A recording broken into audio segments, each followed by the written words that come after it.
सभी दोस्तों को मेरी तरफ से गुड इवनिंग, नमस्कार। आज मैं थोड़ा सा हटके एक जगह पे आया हूँ। आप मेरे पीछे देख रहे होंगे, ये एक वृद्धाश्रम है जहाँ पर कुछ वृद्ध लोग रहते हैं। और बहुत ही दुख की बात होती है कि जिन बच्चों को उनके माँ बाप ने बड़ा किया और जब बच्चों का उनका फ़र्ज़ निभाने का जब समय आता है तो वो उनको इस तरह के वृद्धाश्रम में छोड़ के चले जाते हैं। मैं काफ़ी लोगों से मिला यहाँ पर और काफ़ी बुज़ुर्ग लोग हैं। मैक्सिमम लोग तो 60-70 के ऊपर होंगे और उनका एक ही मानना है कि हमसे क्या गलती हुई पता नहीं, पर हम फिर भी दुआ देते हैं अपने बच्चों को कि वो जहाँ भी है सुखी रहे। तो थोड़ा सा बहुत ही अजीब समय लग रहा था मुझे उनसे मिलके, लेकिन फिर भी वो खुश है। वो ये कहते हैं कि हमारे बच्चे जहाँ रहे खुश रहे और तरक्की करे। हमें तो उन्होंने भगवान के नाम पे छोड़ दिया है, तो हम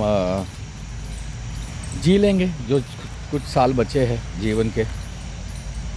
तो हम लोग कभी कभी इस तरह का छोटा मोटा डोनेशन के लिए आ जाते हैं। जैसे 2 साल पहले उन बुजुर्ग लोगों को चाहिए था, ठंडियों में गर्म पानी की ज़रूरत होती है, तो हम लोगों ने उनसे पूछा कि आपको क्या ज़रूरत है।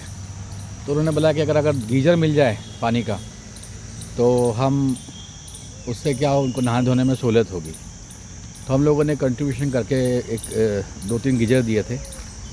अभी रिसेंटली हम लोगों ने लास्ट मंथ उनको कुछ पंखों की रिक्वायरमेंट थी तो वो दिए।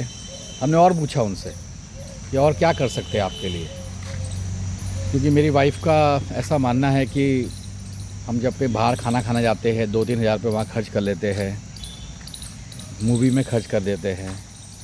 तो थोड़ा बहुत जो उनका सर्कल है उन लोगों की तरफ से कहीं से 200 रुपया, कहीं से 500 रुपया, कहीं से 1000 रुपया से कंट्रीब्यूशन करके 5-6 हज़ार रुपया, 7 हज़ार रुपया इस बार का कलेक्शन हुआ है। तो हमने उनसे पूछा कि और क्या चाहिए इसके अलावा। तो उन्होंने कहा थोड़ा राशन वाशन दे दीजिएगा। तो हमने उनसे राशन की थोड़ी लिस्ट मांगी थी। तो उन्होंने हमको बताया कि चावल है, कुछ दालें हैं, कुछ कपड़े धोने के साबुन वगैरह है, कुछ हम लोगों ने अपनी तरफ से ड्राई फ्रूट्स वगैरह भी ट्राई किए कि वो भी दिए जाए, क्योंकि वो इतने बुजुर्ग हो गए कि वो बहुत कम खाना खाते हैं। तो उनकी कोई ज़्यादा डिमांड भी नहीं है। तो उस हिसाब से हमने आज आए हैं यहाँ पर उनको देने के लिए। अभी उनका खाना चल रहा है, शाम के 5 साढ़े 5 बज रहे हैं। तो मैंने सोचा एक आप लोगों के लिए ब्लॉग बनाया जाए छोटा सा, कि आप लोगों के यहाँ जहाँ कहीं भी, मेरा ऐसा मानना है, आसपास कोई वृद्धाश्रम हो तो आप अपने दोस्तों को, अपने रिश्तेदारों से बात कीजिए। जिसकी जैसी श्रद्धा वैसा कंट्रीब्यूशन आप कीजिए, जमा कीजिए, और उन पैसों के जमा होने के बाद उन लोगों के लिए जो उनकी ज़रूरत की चीज़ें हैं वो उनको दीजिए। इस वृद्धाश्रम की ख़ास बात ये है कि ये कहते हैं अगर आप कभी कुछ दे भी ना पाओ, कंट्रीब्यूशन ना कर पाओ तो कोई बात नहीं, लेकिन कम से कम आप इतना ज़रूर कर दीजिएगा कि उनके साथ समय बिताइए। उनका ज़्यादातर यही मानना है कि खाना तो खा लिया जाएगा जो भी है उनके, जो भी बजट के हिसाब से, लेकिन वो ये चाहते हैं कि आप आए हो तो उनको साथ बैठिए, थोड़ा सा उनको भी नए चेहरे देखने को मिलेंगे। अभी इस वृद्धाश्रम के अंदर करीबन 20-25 लोग हैं। बहुत अच्छे घर की लेडीज़ है। अभी मैं थोड़ी देर पहले कपल से मिला, हस्बैंड वाइफ है। उनके बच्चे, बिटिया उनकी डॉक्टर है और लड़का उनका आईएएस ऑफिसर है। तो आप बिलीव करोगे, उन्होंने हमसे कहा कि एक रात वो लोग हमको लेके आए यहाँ पर, वृद्धाश्रम गेट के बाहर छोड़ा और ये कहा कि हम बस पेट्रोल भर के आ रहे हैं। और वो आज 3 साल हो गए हैं कि वो पेट्रोल भर के आए ही नहीं। फिर भी दुआ दे रहे, मतलब फिर भी उन बच्चों के लिए उनके मन में प्रेम है। तो ऐसे भी है कुछ लोग यहाँ पे कुछ माता जी को अपनी छोड़ गए वृद्धाश्रम में, बोल के कि हम लोग अमेरिका जा रहे हैं, ये ट्रैवल नहीं कर सकती है, तो हम कुछ समय के बाद इनको पिकअप करेंगे। तो फ़िलहाल 10 दिन के लिए आप रखिए अपने पास, और उसका जो भी खर्चा हम देंगे।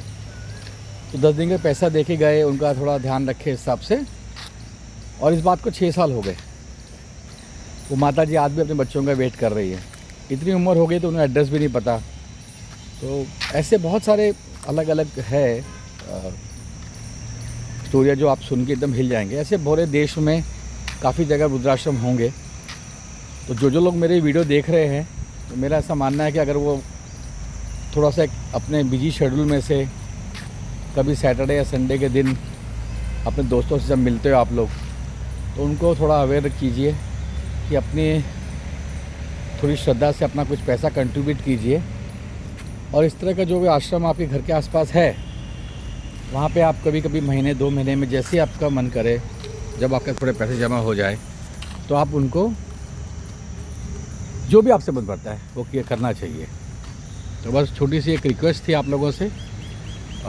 आपको इसका रिज़ल्ट बहुत अच्छा मिलता है, आपको खुद को सुकून मिलता है, आपको खुद को लगता है कि यार ये मैंने कभी सोचा नहीं था कि मैं ऐसा कुछ कर सकता हूँ। तो आप सभी दोस्तों से, जो लोग वीडियो देख रहे हैं, उन लोगों से मेरी एक हाथ जोड़ के विनती समझ लीजिए कि जहाँ कहीं भी आप रहते हो, कोई भी स्टेट में रहते हो, वहाँ पे थोड़ा बहुत इस तरह के वृद्धाश्रम में महीने 2 महीने में आधे 1 घंटे के लिए जाइए। कंट्रीब्यूशन नहीं कर सकते, पर कम से कम समय है आपके पास जो आपके कंट्रोल में है, वो आप कुछ समय आधा घंटा 1 घंटा उनको दीजिए, उनसे बातें कीजिए, उनको हंसाने का ट्राई कीजिए, तो शायद उनकी उम्र और लंबी हो जाए। बाकी उनकी कोई डिमांड नहीं होती है। और जितना मैं समझता हूँ कि मैं पहले भी कई आश्रमों में हम गए हैं, तो उनका यही होता है कि आप आइए, बैठिए, हमसे बात कीजिए। तो ऐसा जब भी मौका मिले, मैं ऐसा कोई फोर्स नहीं कर सकता, हर आदमी की अपनी एक इच्छा होती है। हम जब कहीं घूमने जाते हैं तो वहाँ 15-20 हज़ार 30 हज़ार रुपये ऐसे उड़ा लेते हैं, वो भी ज़रूरी है, ऐसा नहीं कह रहा कि वो ज़रूरी नहीं है। लेकिन जब जब जीवन में एक आध समय मौका मिलता तो ये भी करना चाहिए। इसका रिज़ल्ट ये होता है कि आपको खुद को बहुत मज़ा आता है, खुद को बड़ी संतुष्टि मिलती है। तो और इन लोगों को आशीर्वाद मिलता है। सबसे बड़ी बात ये कहते हैं कि हमारे बच्चे तो नहीं आए, आप ही हमारे बच्चे हो, तो हमें देख के खुश हो जाते हैं। तो बस ये छोटा सा चीज़ थी, मेरे को लगा कि आपके साथ एक शेयर किया जाए।